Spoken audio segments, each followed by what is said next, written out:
అందరికి నమస్తే. ధర్నీ ప్లేస్లో భూభారతి తీసుకొచ్చింది ప్రభుత్వం. భూభారతి ఆగస్టు 15 నుంచి లాంచ్ కాబోతుందని 100 సార్లు చెప్పిన ఇప్పటికీ. తర్వాత దాంతో సమస్యలన్నిటికీ పరిష్కారం దొరుకుతుంది అన్నారు. తీరా చూస్తే సమస్యలు 8 లక్షల అప్లికేషన్స్ అట్లే ఉన్నాయి. భూభారతి ఆగస్టు 15కి వస్తుందో రాదో తెలుస్తలేదు. ప్లస్ సమగ్ర భూ సర్వే చేసేందుకు ఆఫీసర్లు లేరు, అసలు అది చేయడం అసాధ్యమని అన్నట్టుగా ప్రభుత్వం వ్యవహరిస్తుంది. అది చెయ్యకపోతే సమస్యల పరిష్కారం దొరకదని చెప్పేసి నిపుణులు చెప్తున్నారు. దీని వెనుక రాజకీయాలు, ముందు రాజకీయాలు అన్నీ మాట్లాడదాం.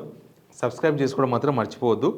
మీకు అందరికీ తెలుసు, లాస్ట్ ఎలక్షన్ ఎజెండా కూడా అయింది. అది ధరణి కావాలన్నా వద్దా అని కేసీఆర్ బహిరంగ సభలో. ధరణిని బంగాళాఖాతంలో తొక్కేస్తామని అప్పట్లో కాంగ్రెస్ లీడర్లు రేవంత్ రెడ్డి మిగతా వాళ్ళందరూ, రాహుల్ గాంధీతో సహా. సరే, గవర్నమెంట్ వచ్చింది, ధరణిని బంగాళాఖాతంలో తొక్కేద్దాం అనుకున్నారు. కానీ ధరణిని పేరు మార్చి భూభారత్ చేసినారనే విమర్శలు ఈ ప్రభుత్వం చుట్టుముట్టినాయి. ఎందుకంటే ఏ సమస్య పరిష్కారం కాలే, పోగా పైన కొత్త సమస్యలు వచ్చినాయి. ప్లస్ భూ సమగ్ర సర్వే చేసేందుకు ప్రభుత్వం సిద్ధంగా లేదు. ప్లస్ ఇప్పటికే చాలా రోజులు, ఇప్పటికే 20 months అయిపోయింది గవర్నమెంట్ వచ్చి. ఆగస్టు 15 ఒక డెడ్ లైన్ పెట్టింది గవర్నమెంట్.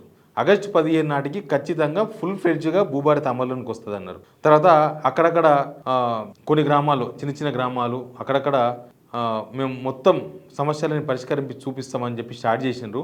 అది ఏమైందో ఇప్పటిదాకా ప్రభుత్వం ఎక్కడ రిపోర్ట్ చేయలేదు.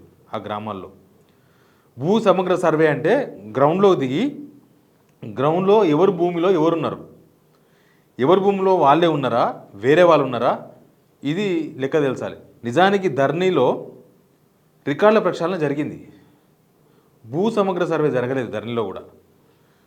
కానీ రికార్డుల ప్రక్షాళన జరిగింది. ఎవరికి ఎంత భూమి ఉంది, అసలు ఎంత భూమిలో ఉన్నారు వీళ్ళు, వీళ్ళతో ఒరిజినల్ రికార్డ్ ఎంత, ఉన్న భూమి ఎంత, ఇట్లాంటి కొంచెం అప్పట్లో ఫామ్ బి ఇచ్చారు కదా, అట్లా రికార్డుల ప్రక్షాళన జరిగింది. కానీ క్షేత్రస్థాయిలో జరగలేదు. అప్పుడు కూడా క్షేత్రస్థాయిలో ఈయన దగ్గర ఉన్న పాస్బుక్లో ఎంత భూమి ఉందో ఆయన గ్రౌండ్లో అంతే భూమిలో ఉన్నాడా, లేకపోతే ఈయన అదే సర్వే నెంబర్లో అదే భూమిలో ఉన్నాడా, లేకపోతే వేరే సర్వే నెంబర్లో వేరే భూమిలో ఉన్నాడా. ఊళ్ళో కొట్లాడంతా అయింది. ఊళ్ళో ఎవరు ఎక్కడ చక్కగా ఉండరు. ఎప్పటి నుంచో వచ్చింది, నిజాం కాలంలో చేసినట భూ సమగ్ర సర్వే. ఆ తర్వాత ఎప్పుడు జరగలేదు తెలంగాణలో. ఇక పంచుకున్నప్పుడు ఆ సర్వే నెంబర్లు ఏంటవో, అవి బై నెంబర్లు ఎక్కడో తెలియదు. మన తాతలు పంచుకొని నువ్వు అక్కడ ఉండు, నేను ఇక్కడ ఉంటా, పెద్దోడు తూర్పు వైపు ఉంటాడు, చిన్నోడు పశ్చిమ వైపు ఉంటాడు. తర్వాత మన నాయనలు కూడా అదే పని చేసిండ్రు. వాళ్ళు కూడా భూమి పంచుకున్నప్పుడు నువ్వు రోడ్డు పక్కుండు, నేను లోపల పక్కుంటా. ఆ సర్వే నెంబర్లు ఏంది, మనం ఉన్న పాస్బుక్లు పంచుకోడు. ఆ పాస్బుక్లో ఉన్నదాన్నే మనం ఉన్నామా, కరెక్ట్గానే ఉన్నామా, అసలు ఏడున్నాము అని ప్రభుత్వాలు ఇప్పటిదాకా సమగ్ర సర్వే చేయలే. అన్నిటికీ పరిష్కారమే భూభారతి. భూభారతి వచ్చినాక కొత్త కొత్త సమస్యలు వచ్చినాయి. ఇప్పటిదాకా వీళ్ళు లైసెన్స్ సర్వేయర్లను పెట్టలేదు, విఆర్ఏలను రిక్రూట్ చేయలేదు, ఎంఆర్ఓలు వాళ్ళంతా రకరకాల బాధ్యతలతో బిజీగా ఉన్నారు. తర్వాత 8 లక్షల అప్లికేషన్స్ ఉన్నాయని గవర్నమెంట్ ప్రకటించింది. ధరణి వచ్చిన తర్వాత 8 లక్షల సమస్యలు వచ్చినాయని. అసలు ఇప్పుడు ఎన్ని సమస్యలు ఉన్నాయో ఎవరికి తెలియదు. ఇప్పుడు ఎక్కడన్నా ఆ గాంధీ భవన్లనో లేకపోతే ప్రజాభవన్లనో ఈ మంగళవారం నాడు, శుక్రవారం నాడు అప్పుడప్పుడు పెడతారు కదా అప్లికేషన్ తీసుకోవడం, ఆడికి వచ్చే సమస్యలన్నీ అవే ఉంటాయి. చాలామంది అవి ఇచ్చి అప్లికేషన్లు ఇచ్చి మా భూమి సమస్య ఇదని ఇచ్చి అవి పరిష్కారం కాకపోగా వదిలేసిండ్రు. ఇక ఎన్నిసార్లు ఇచ్చినా వీళ్ళు పట్టించుకుంటలేరు, ఈ పంచాయతీ దిగుతలేదు అని వదిలేసిండ్రు. వాళ్ళు మళ్ళీ వచ్చి ఆ ప్రజా దర్బార్లో అప్లికేషన్లు పెట్టడమే మర్చిపోయారు. ప్రతి సోమవారం కలెక్టర్ల దగ్గర నడిచే ప్రజా దర్బార్లో అక్కడ కూడా 80% మొత్తం భూ సమస్యలే వస్తున్నాయి. ఈ భూ సమస్యలు ధరణి వచ్చినాయి కాదు, ఎప్పటి నుంచో ఉన్న సమస్యలే నడుస్తుంది. కానీ భూభారతితోనే మొత్తం సమస్యలు పరిష్కారం అవుతాయన్నారు. లాంచ్ ఆగస్టు 15 అన్నారు. ఆల్రెడీ మనం ఆగస్టులో ఉన్నాము. కానీ భూభారతి ఎప్పుడు వస్తుందో ప్రభుత్వం చెప్తలేదు. పొంగులేటి శ్రీనివాసరెడ్డి గారు అప్పట్లో రెవెన్యూ సదస్సులను పెట్టి అవగాహన సదస్సులను పెట్టిండ్రు. అయిపోయింది. అవగాహన వచ్చిందో లేదో తెలియదు. గవర్నమెంట్కి అవగాహన లేదు. ముందు ఇక్కడ జనాలకు అవగాహన కల్పించే కన్నా ముందు ప్రభుత్వానికి ఇక్కడున్న భూములు ఏంది, 40 రకాల భూములు ఉంటాయంట తెలంగాణలో. అసలు ఆ భూముల ఇష్యూ ఏంది, ఇక్కడున్న సమస్యలు ఏంది, ఈ సమస్యలు పరిష్కరించడానికే ఉత్తగా పేరు మారిస్తే సరిపోతుందా వెబ్సైట్ది, లేకపోతే దాన్ని ఇంకేమైనా చేయాల్సిన అవసరం ఉందా, అసలు ఏం చేయాలి అనే విషయం మీద వీళ్ళకి అవగాహన ఉండాలి. ముందు వీళ్ళకి అవగాహన లేకుండా వీళ్ళు పోయి అవగాహన కల్పిస్తారంట రైతులకు అవగాహన ఉంది, రైతులకు తెలిసి ఏం చేయాలనో. చాలా సమస్యలు గవర్నమెంట్ దృష్టికి రాకుండా పరిష్కారం అవుతుంటాయి. వీళ్ళు పోయి పరిష్కారం చేసేది ఏమి ఉండదు.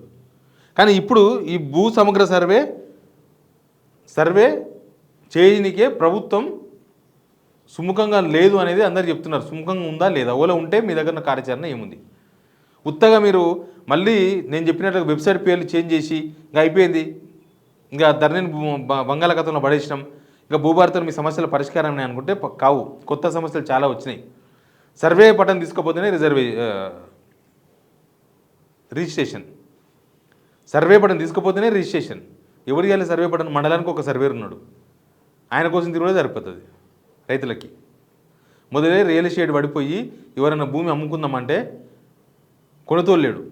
ప్లస్ ఇట్లాంటి అన్ని అడ్డంకులు, ప్లస్ ముటేషన్ కూడా ఒక పెద్ద అడ్డంకి.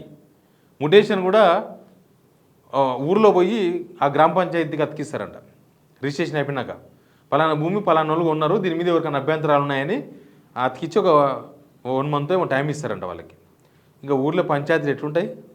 కా అంటే కీ అంటే కా. ఎవరో ఎవరు పడొచ్చినోడో పడరానోడో ఇంటి పక్కనోడో భూమి పక్కనోడో మన పాలోడో పగోడో ఎవరో ఎవరు పెట్టిననుకో ఒక పుల్ల కథం ముటేషన్ ఆగిపోతుంది. ఇక దానికి మళ్ళీ విచారణ.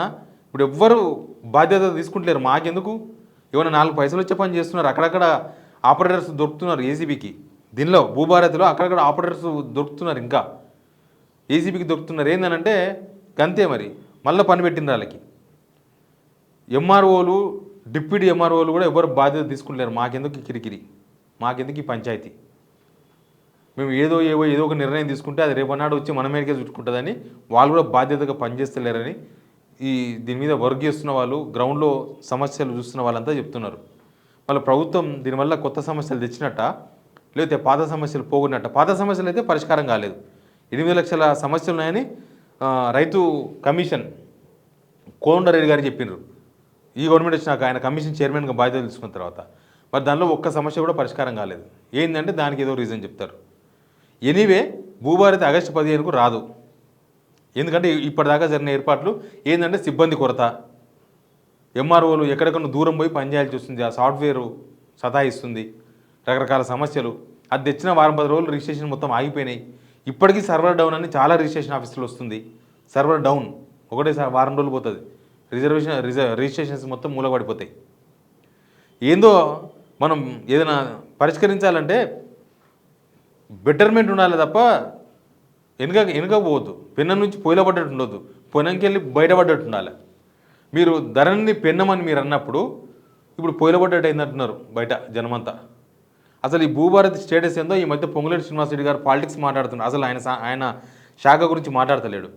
కానీ మీరు ఎన్నైనా పరిష్కరించండి, మీరు గ్రౌండ్లో సర్వే చేయకుండా, గ్రౌండ్లో మీరు ఎవరి భూమిలో ఎవరున్నారు, ఏ సర్వే నెంబర్లో ఎవరున్నారు, వాళ్ళు ఒరిజినల్గా ఉన్నారా లేరా, ఎంత భూములు ఉన్నారు, ఆ లెక్కలు తేల్చకుండా మీరు భూభారతి కాదు ఇట్లాంటి ఎన్ని పేర్లు మార్చినా ఈ సమస్య మాత్రం పరిష్కారం దొరికే అవకాశం కనిపిస్తలేదు.